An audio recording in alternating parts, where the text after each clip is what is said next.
Olá! Antes de irmos para a console e ter ali o nosso primeiro contato hands-on com o serviço da AWS, nós precisamos entender o conceito de infraestrutura global. Infraestrutura global é o que a AWS chama uma composição do que seriam as regiões, as zonas de disponibilidade e os pontos de presença da AWS. Tá? Fica um pouco mais claro, eu tenho uma outra página aqui da AWS, na qual eu consigo explicar para vocês. Então, imagina a Amazon Web Services como esse grande arcabouço, ok? Mas dentro da AWS, a gente tem o conceito que seria uma região. O que é uma região? Uma região é uma área geográfica delimitada, circunscrita. Então, nós temos diversas regiões ao redor do mundo. No momento em que eu gravo essa videoaula, temos 22 regiões da AWS.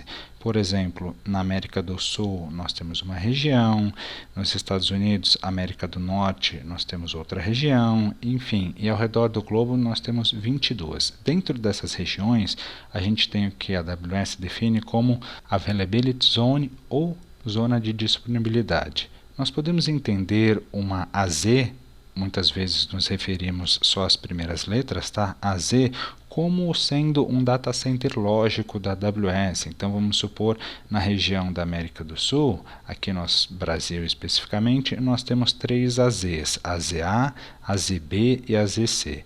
Essas zonas de disponibilidade, elas são interligadas por links de altíssima velocidade, alto throughput, baixa latência, nos quais inclusive nós podemos dispor o nosso workload, por exemplo, servidores na zona A, servidores na zona B, banco de dados, fazendo inclusive replicação síncrona entre eles, porque realmente são links bastante confiáveis e de baixa latência entre eles. Aqui nós temos essas AZs separadas aí por uma distância de pelo menos 100 km uma da outra. Isso vai me dar garantias e características de proteção contra algum desastre, por exemplo. Se algum desastre acontecer sobre a minha zona de disponibilidade A, o meu workload continua operando porque eu dispus ele em 2 ou mais zonas de disponibilidade. Esse é um conceito de tolerância a falhas. Então, se eu realmente quiser atingir aí altos níveis de disponibilidade, eu posso e devo pensar na disposição do meu workload em 2 ou mais AZs. Então, dentro de uma região, nós temos aí as zonas de disponibilidade e uma informação importante. Dados entre regiões não são replicados por padrão. Então, imagina que você tem algum requisito regulatório, por exemplo, soberania de dados, em que você não queira que os seus dados sejam replicados para um outro país, o qual você não conhece a legislação, ou você não tem uma governança tão forte sobre como o governo pode atuar naqueles dados. Então, fique tranquilo, porque uma vez que você seleciona uma região, os seus dados estão circunscritos naquela região. Obviamente, dependendo do serviço que for escolher, ele vai ser replicado entre 2 ou mais zonas de disponibilidade, mas ainda assim você tem tudo isso dentro de uma mesma região. Ah, Diogo, mas eu tenho uma estratégia de disaster recovery no qual eu preciso sincronizar os meus dados com outro país para conseguir realmente, se tiver alguma catástrofe ali a nível nacional, eu conseguir voltar os meus dados e operar o meu workload, ok? Aí nesse caso, você manualmente como cliente escolhe que quer sincronizar esses dados e aí você vai conseguir ter uma estratégia multi-região, por assim dizer, tá? Então nessa página eu vou colocar o link aqui abaixo para vocês. Ele define um pouquinho esse conceito do que é a região, tá? Pensa aí em uma área geográfica circunscrita, um país ou uma região, tá? De um país. Zona de disponibilidade, pense como um data center lógico da AWS, então como sendo a ZA um data center, a ZB outro data center. Deixa eu ver mais algumas informações. Ok, nós nos referimos às regiões da AWS por esse código, tá? Então aqui, por exemplo, essa é uma região que fica no leste dos Estados Unidos, é chamada de Ohio.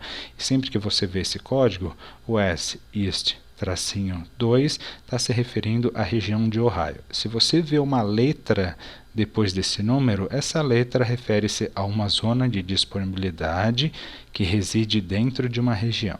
Então vamos dar uma olhada aqui se a gente acha a nossa região. Ó, legal, América do Sul, São Paulo, então nós também temos uma região, isso que eu comentei com vocês, que no momento que eu gravava são 22 regiões AWS, ok? Nós temos também a questão dos Edge Locations, acho que aqui nessa página eu não vou encontrar, eu mostro para vocês em um outro link. Esse site tem uma característica aqui bem legal, bem visual, que mostra a infraestrutura da AWS. Eu vou abrir e mostrar para vocês. Olha que interessante, tá? Então aqui ele define a infraestrutura global da AWS. Então a gente tem lá no topo a região, né? Numa hierarquia maior, e aí dentro da região nós temos zona de disponibilidade, que seriam data centers propriamente dito. Nós temos um conceito adicional que seriam os pontos de presença ou edge locations. Esses pontos de presença é como se ele fosse um data center mais enxuto da AWS, o qual nós dispomos alguns serviços, principalmente serviços de entrega de conteúdo para o usuário, Content Delivery Network. Por quê? Quanto mais próximo o dado tiver do meu usuário, menor latência eu vou ter para entregar a minha aplicação. Menor latência, ou seja, uma melhor performance e melhor experiência de uso para o meu usuário. Então imagina que eu estou aqui no Brasil, tá? Se eu for acessar um dado lá em um data center na África, por exemplo, eu vou ter que percorrer um grande caminho, eu vou ter alta latência. Se eu conseguir dispor desse serviço para o meu usuário através de um POP, um Edge Location, um ponto de presença aqui pertinho do usuário no Brasil, nesse caso, eu vou ter aí bem mais performance para minha aplicação. Então esse é o conceito dos Edge Locations. Nem todos os serviços eu consigo utilizar nos Edge Locations, tá? Eu vou utilizar principalmente serviços de CDN. Se eu utilizar ali um Web Application Firewall, eu também posso integrar ele com o meu CloudFront, que vai fazer a distribuição de conteúdo. A parte de DNS, um serviço chamado Route 53, ele vai fazer uso desses pontos de presença para conseguir fazer a resolução de nomes mais rápido para o meu usuário. Mas pensa realmente nesses pontos de presença como uma possibilidade de eu entregar serviço para o meu usuário com uma menor latência, tá? Ah, Diogo, lembra que na parte de infraestrutura como serviço você falou em rodar uma EC2, que é uma instância virtual dentro da AWS, um servidor nesse caso? Nesse caso, nós fazemos a disposição e o run desse nosso servidor aqui nos data centers, tá? Que seriam as nossas zonas de disponibilidade. Em pontos de presença, a gente não lança esse serviço, realmente é entrega de conteúdo para o meu usuário. Então vamos dar uma olhadinha aqui, que informações a AWS traz acerca do data center. Os data centers da AWS, eles estão sob uma rígida estrutura de segurança, rígida não na questão de engessado, tá? Mas na questão de bastante seguro, bastante robusta a segurança desses data centers. Então, os clientes não podem visitar os data centers da AWS, até por questões de segurança. Se você precisar de algum relatório de auditoria de terceira parte que visitou esse data center, você vai conseguir, com certeza. Eles têm, por exemplo, ISO 27001, SOC nível 2, nível 3, enfim, uma série de certificações e acreditações internacionais sobre a segurança desses data centers. Você tem segmentação, inclusive, da rede corporativa da AWS com a rede que roda ali o workload dos seus clientes, uma estrutura bastante sólida de segurança. A parte desses data centers, eles são discretos, tá? A gente não tem informações de onde eles estão fisicamente, e eles seguem aí as melhores práticas acerca de energia elétrica redundante, geradores. Eles são construídos em área de baixo risco, no qual a AWS fez toda a análise ali da região, e esses data centers ou zonas de disponibilidade, eles têm uma distância mínima aí de 100 km entre eles, porque se a gente tiver qualquer desastre de grande magnitude, o meu segundo data center, a minha segunda AZ, não seria afetado, por assim dizer. Vamos ver que informações mais a gente tem aqui. Vou tentar voltar naquela parte global para mostrar para vocês, tá? Notem que aqui em São Paulo, por exemplo, nós temos a região de São Paulo e esse ícone em azul aqui seria Availability Zone. Então, note que temos uma, duas, três Availability Zones dispostas, né, como se fosse um triângulo. Adicionalmente, nós também temos dois POPs, que seriam os Edge Locations, aqueles pontos de presença. Aqui a gente tem em São Paulo, se eu não me engano, o segundo é no Rio de Janeiro. Então nota que essa composição vai permitir com que eu rode a maioria dos meus serviços aqui na AZ e serviços de entrega de conteúdo, por exemplo, eu posso me aproveitar dos POPs. Lembra que uma das características da AWS é que eu consigo me tornar global em minutos? Então, uma das formas de eu atingir isso, imagina que eu subo o meu site da AWS e eu utilizo o serviço do CloudFront, que é esse serviço de CDN que ele pode fazer a entrega de conteúdo com baixa latência para o meu usuário. Ele vai se apoiar em todos os Edge Locations que a AWS tem disponível. Então, nota todos esses Edge Locations aqui em rosa, tá? O que isso significa? Significa que eu posso fazer cache do meu conteúdo ao redor do mundo.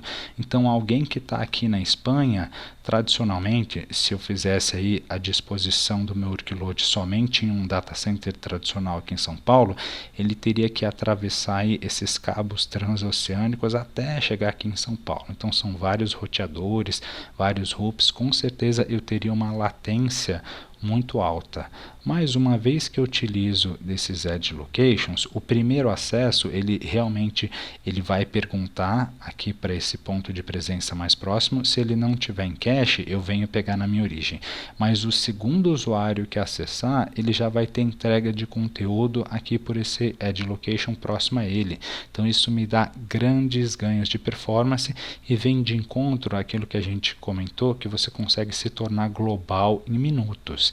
Assim como eu disponho aqui os meus servidores, a minha aplicação em São Paulo, eu posso dispor dos meus serviços em qualquer das regiões do mundo, e aí realmente é como se eu tivesse uma presença global.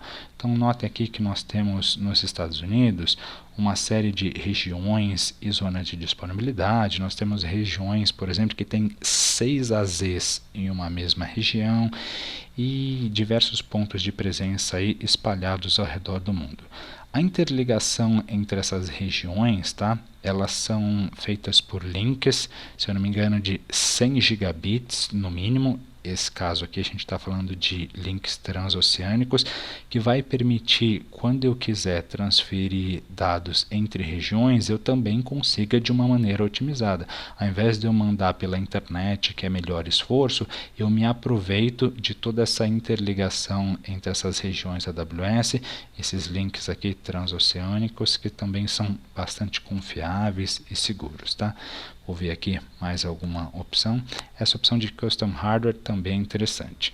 Grande parte da economia que a AWS consegue trazer para os clientes é porque várias das coisas ela faz por conta própria. Fazer por conta própria significa que ela consegue atingir um alto nível de otimização, de performance e de segurança.